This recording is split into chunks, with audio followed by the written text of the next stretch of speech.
欢迎来到恩典频道，在这里先祝大家中秋节快乐。今天要做一个蛮不一样的口味，起司蛋糕冰皮月饼。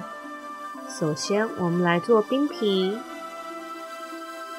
这里是60克的糯米粉，加入50克的粘米粉，25克的玉米淀粉和20克的蜂蜜，喜欢吃甜一点的人可以多加一些蜂蜜，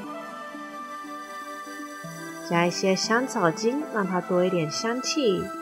再分2批倒入185克的牛奶，搅拌到淀粉完全看不到。我们这样就可以放进电锅蒸熟。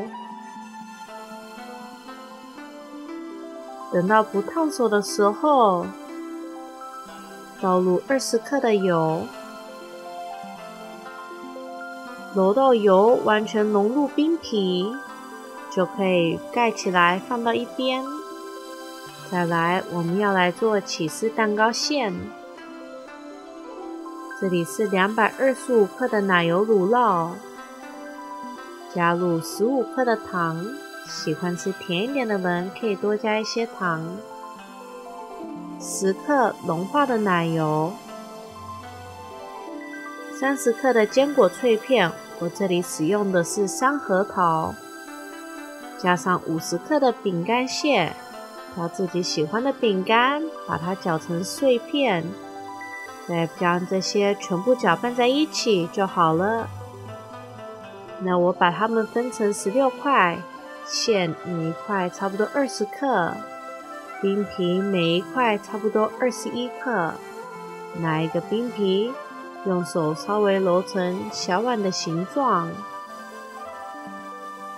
加入我们的起司蛋糕馅，轻轻的往上推，然后收口，再用手轻轻的把它揉圆。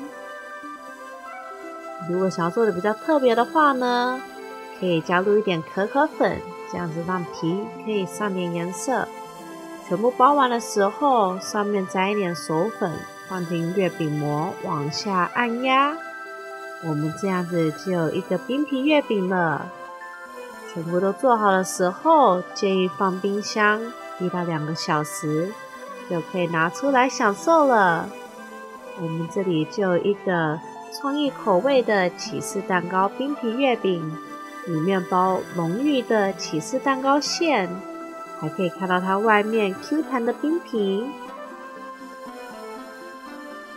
喜欢的人请订阅、按赞、开启小铃铛，别忘了分享哦。我们下次再见。